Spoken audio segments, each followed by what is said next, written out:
Hello, my name is Teresa Alcantar, and this is going to be my video for assignment number 3 in English 3430 at California State University, Bakersfield. Now we will move into screen sharing so we can get on with the presentation.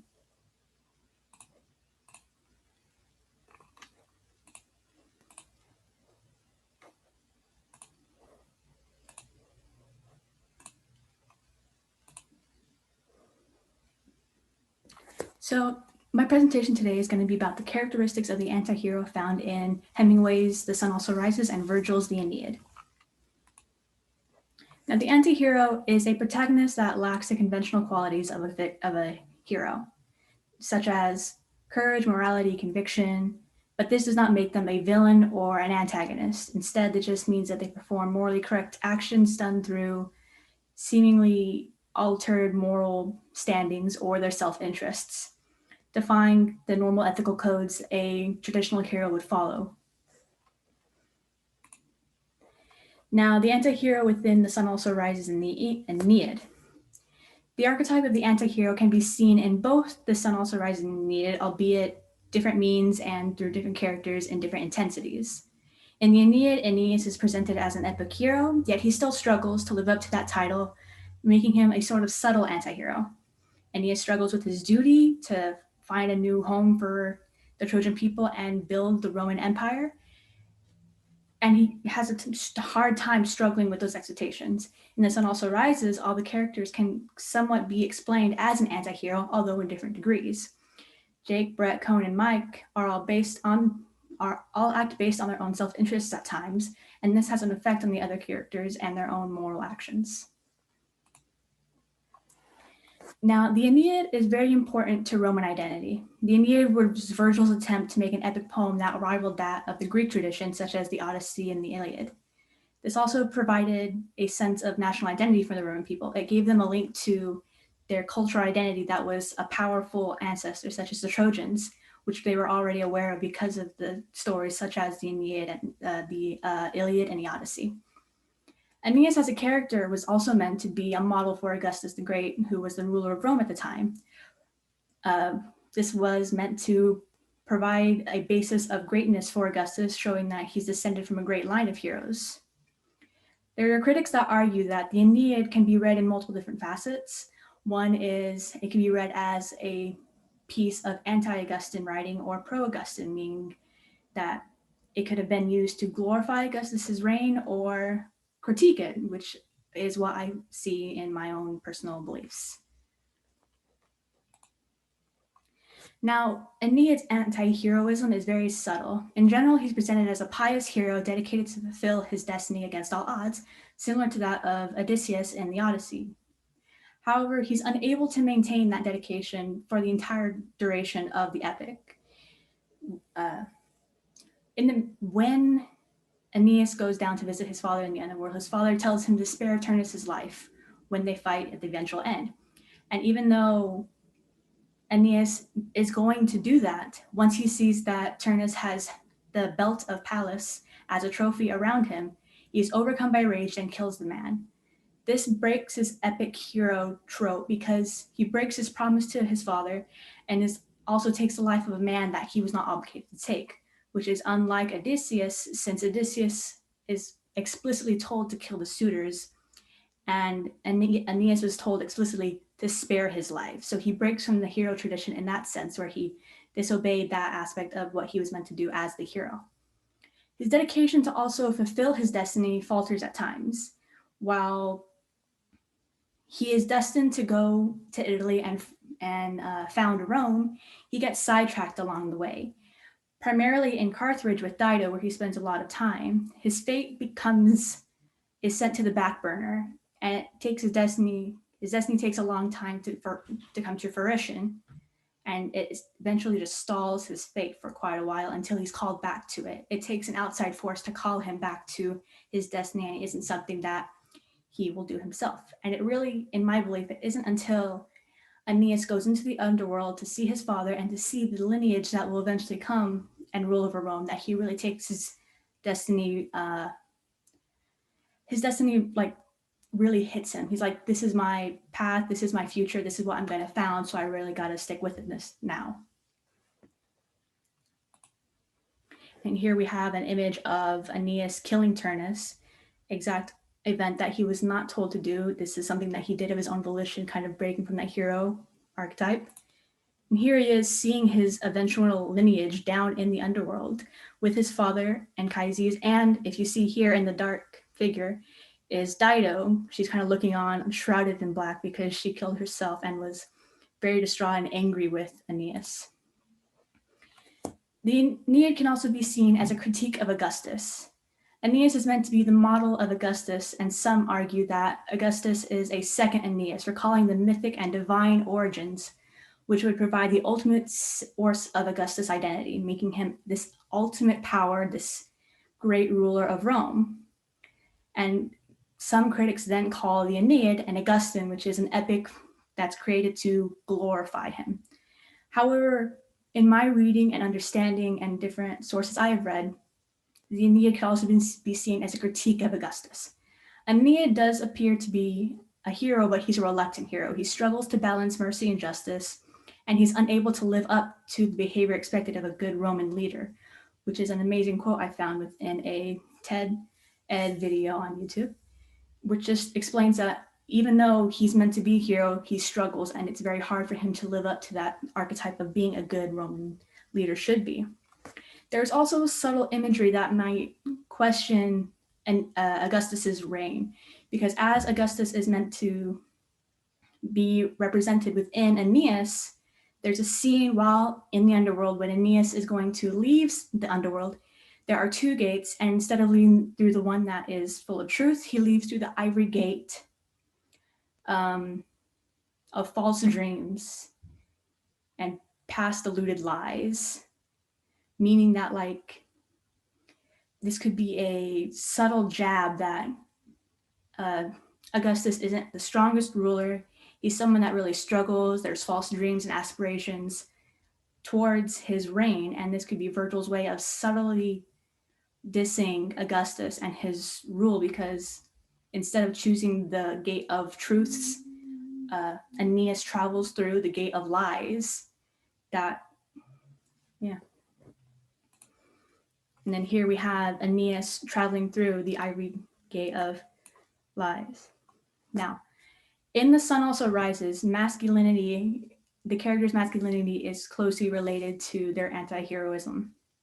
In The Sun Also Rises, it's the men's masculinity and ability to perform sexually that gives them their own self-worth, and which causes the conflict within the novel. Hemingway represents performance as being fundamental to his male character's identity. And because it is an integral part of their identity, their actions are a result of trying to affirm their being of themselves and others. In order to feel fulfilled, they must show others that they are masculine and show themselves that they are masculine. And this is through things such as sexual performance, which is an issue for our main character, Jake. This is where the men frequently compete for Brett's affection in particular. They're under her control because they continuously want to negotiate, and they want to increase their masculinity because their self-worth and outward view is based on said judgment. If they're seen as masculine people with high sex drives that can pull women, then they are worthy, they are men. Both the men and women are aware of this case, and while the men try and reaffirm their masculinity, the women often use it to their advantage. This is why we can see anti-heroism in their actions. They all stem from like ulterior motives, and they often are unaware of the fact that these actions have upon one another. Now, the anti-heroism in the men of The Sun Also Rises. The men's masculinity is what alters their actions towards one another, since their masculinity identity is tied to Brett affection. They're all vying for her affection, so they're going to kind of lash out at one another from time to time because they want to seem the most masculine, the most manly. As they try and win her affection, they are unaware of how their actions affect her and the other men. This is what makes them anti-heroes, because they're acting of their own volition. Their actions are based on what's going to make me look good, what's going to make me get Brett. So they have ulterior motives to everything they might do. Now, Cone, his main goal is to want to be wanted by women. He wants to show that women want him, that he can get women, that he isn't tied down to only two women. And this is what drives him. once he went on vacation with Brett to San Sebastian, his self-worth was bolstered because he felt like another woman wants me. I'm great. I have this woman that everyone has been vying for. But then his sense of self-worth and masculinity is crushed because once she and Mike are in Pamplona and they're all there as a group to visit to see the bullfighting, she avoids him, she ignores him, and this crushes him. But he still wants to maintain that view of masculinity for himself and outwardly towards others, that he begins to fight for her affection even stronger, fighting up the other men and pursuing her despite her frequently saying, no, back off. This, even though he tries and tries, in the end, he still is pushed away and his masculinity is just shattered and there's nothing left of it and he has to leave. Mike, on the other hand, he was set to marry Brett and he was supposed to be this person that had the money and everything, but eventually he lost his money, he lost Brett because she ran off with Pedro. So his masculinity was weak and then continued to get crushed and crunched until it was shattered. This hit to his masculinity is why we kind of see him as a drunken ass doing the entire thing, making comments to person after person, because he doesn't care anymore. His masculinity is crushed. He's just going to speak his mind and he doesn't care how anyone else reacts.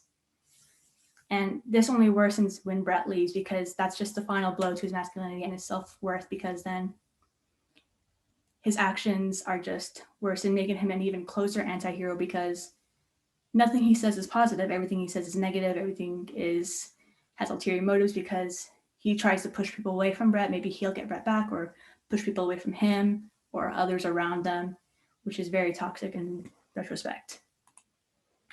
Now, Jake has a complicated relationship with anti-heroism. In the novel, Jake's sense of masculinity is already shattered, and he is less bolsterous than Cohen and Mike. His masculinity is already shattered because he was injured in the war, which left him impotent, which takes away that aspect of his masculinity, since Hemingway's big thing was their masculinity, their self-worth was tied to their sexual prowess and what they could do.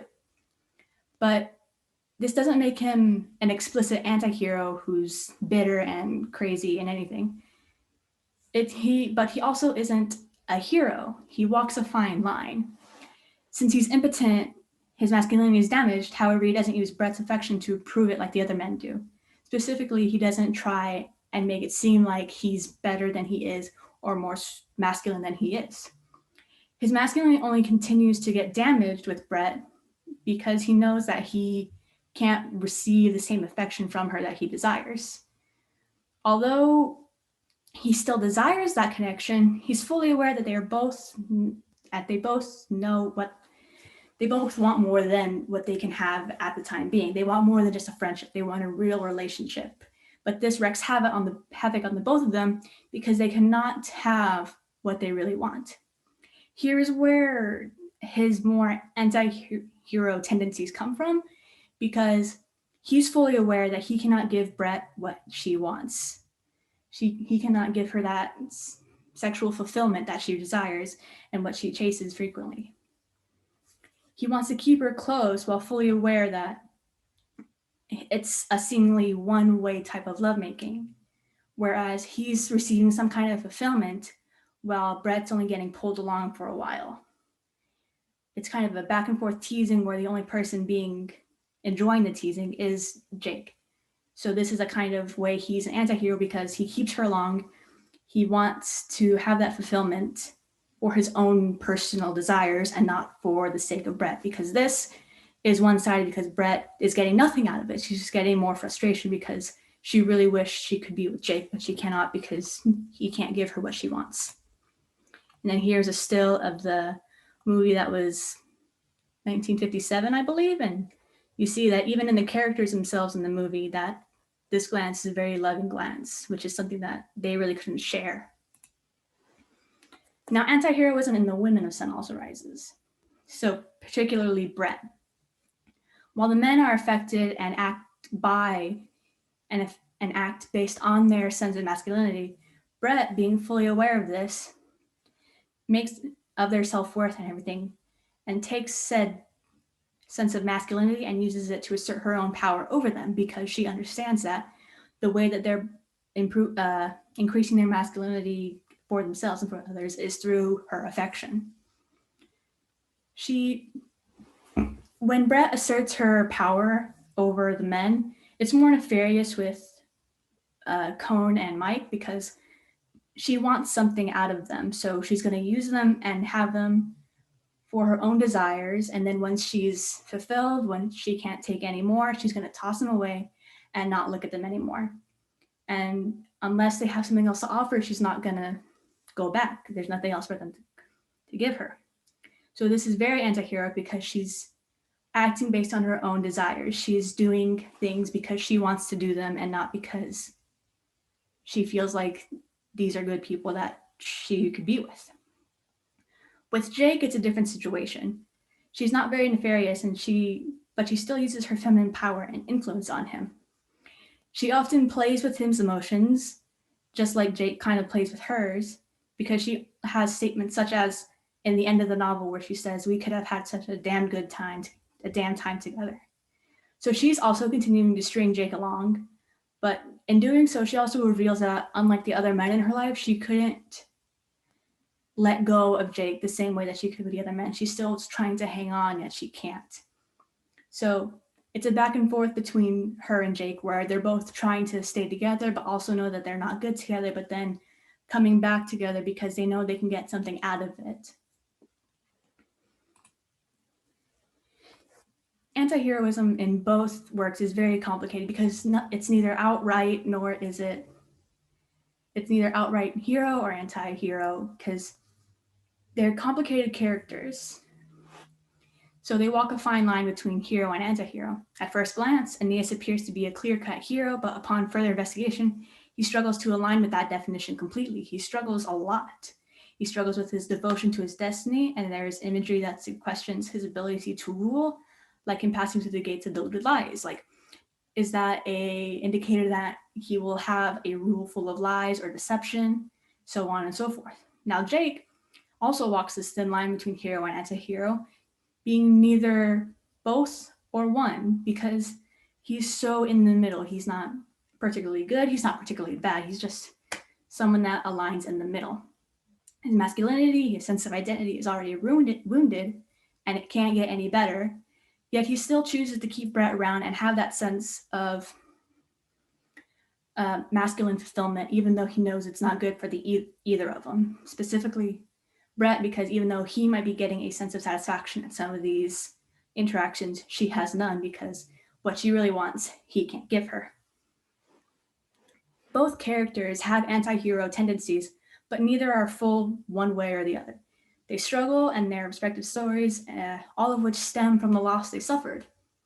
Aeneas struggles because he lost his home and is in search of a new one. Jake struggles because he lost his genitalia and now he's trying to figure out how to live without it, yet still maintain relationships. And these losses are the events that kickstart the entire stories. Without them, neither character would walk the fine line between hero and anti-hero. Everything stemmed from loss in this point because it's loss that really affects these characters to the point where they act in certain ways. Here's my works cited with some great articles I've used, including that YouTube video I mentioned. So if you have any desire to go look at them or watch them, I greatly recommend them. And yeah, I'm gonna quit sharing now. Thank you so much. This was a very great experience. I hope there was some useful information taken about, and I hope you have a new perspective on both The Sun Also Rises and the Aeneid. Thank you very much.